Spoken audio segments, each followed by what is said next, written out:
You're normally with bucking the system. Yeah, I said that. Yeah, but this is kind of why I'm not in support of that here. I support diss records. You do? Yeah. I support being able to say whatever you want to say about your opponent as an art of expression in a record. I'm not sure if using the system is bucking the system either, by the way. If what? Using the system is bucking the system. I mean, well, yeah, using the system, well, debatable. It could be, I guess. Debatable. Could be a form using one system to buck another system. Yeah. No, to buck said system that you're using. I don't know if that fully qualifies. But part of my beef could be because I'm not getting to use that system no more. I break this all down as, man, what a yeah. I break it down a little bit further than that. I mean, yeah, the move might be that, but from his side, it's like, dog, I'm still trying to protect business interests here. But the irony of the situation is that he's made the whole thing so much bigger by filing these petitions that have the potential to become, that are being regarded as lawsuits. I don't think he's made it bigger. It was already big. The record was huge. I understand, and I totally understand that. But he's made the situation so much bigger that he's placed just even more eyes in terms of people who probably were really indifferent to the whole situation. Like, oh wow, this is I tend to agree. Yeah, really shaping up. I tend to agree. The record a real has kerfuffle. Sort of died down, at least since May. Doing all this is just bringing it back up, really.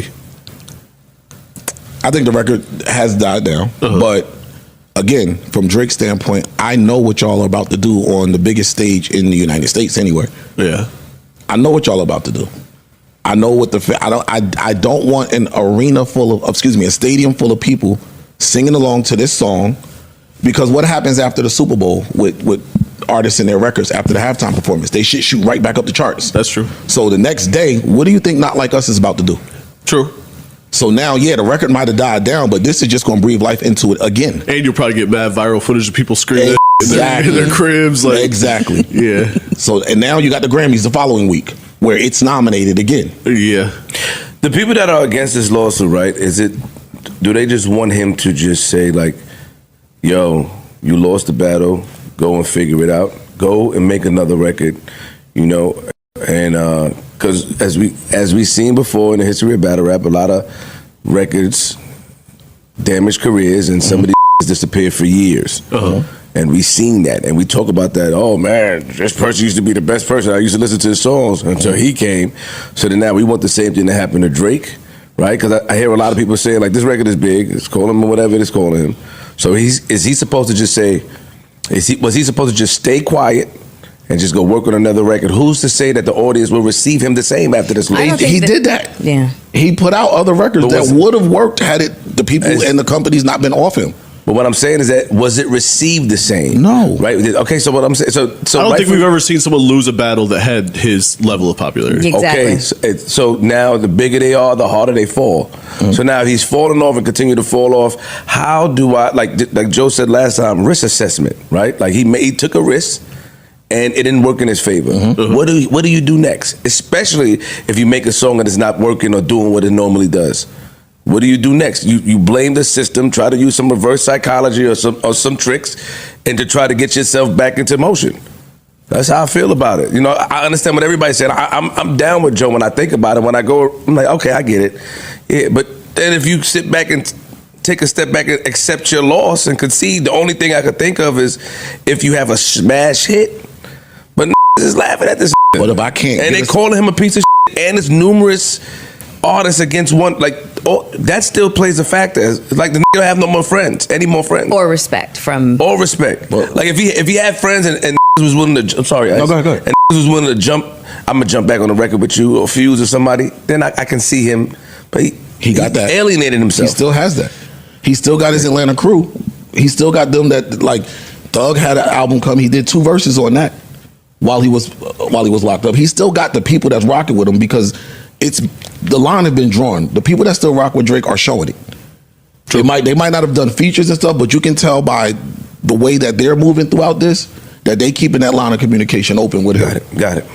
So how do I put out another hit when the people responsible for making it a hit will not push the button?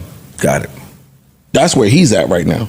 So now my only choice is to try whatever I can do to stop this record from getting big all over again. I think this is only about that one record. This ain't about the battle no more. It's about that one record. But wait, you don't think that this has in any way, shape, or form anything to do with his desire for independence? It could tie into it because I'm already battling with the label. You know, I'm trying to get off the label. That's a crock of shit that fans just keep throwing in there. I don't think he has the desire to be independent at all. Nothing about what he's rapped in songs says that.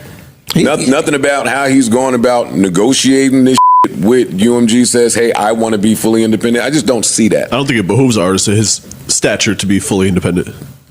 Yeah, he might have passed that. He might have passed that. You know what stuck out to me? That he used his power at the label to suppress other records. Mm-hmm. See that? Yeah. Still doing it. Now it's getting messy.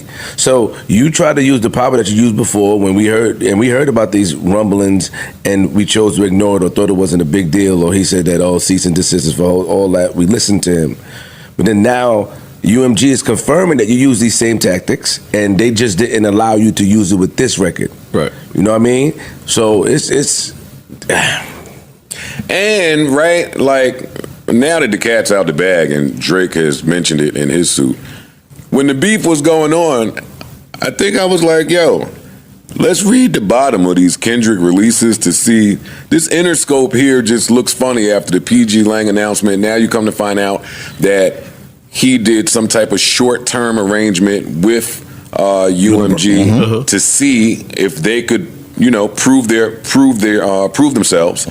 I think Drake might have just read that wrong too. I think he read the whole wrong.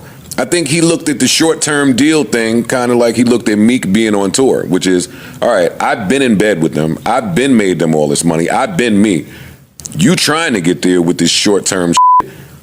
I could probably maybe use some of my impact to crush you and prove my worth. Yeah, I think he read a lot of things wrong in this. Yeah, and I just think he read it wrong. And my only issue with the lawsuit, again, I'm not mad at nobody that's wanting to sue their label. I'm mad at the why and the how and the when. I don't like the reasons. I have here some of the other times that the labels have been sued, and I support most of them. Here we go. Kanye West, 2019. Against EMI. Kanye sued EMI claiming his contract was akin to servitude because it prevented him from retiring. Hey, what's up, y'all? I want to thank y'all so much for tapping into my channel. I appreciate y'all so much. In the clip I do show y'all, that was Joe Budden from the Joe Budden podcast, and he was speaking with his homies, or his co-hosts at the Joe Budden podcast, and they were speaking about Drake because that's a viral topic right now. Because you see, Drake and Kendrick, they had a beef, and the beef have been brewing for a couple of years now, until Drake finally decided to take action. So he dissed Kendrick clapped back, and Kendrick was actually able to win the beef. And after that, that's when Drake decided to file his lawsuit towards, targeting basically UMG, his record label.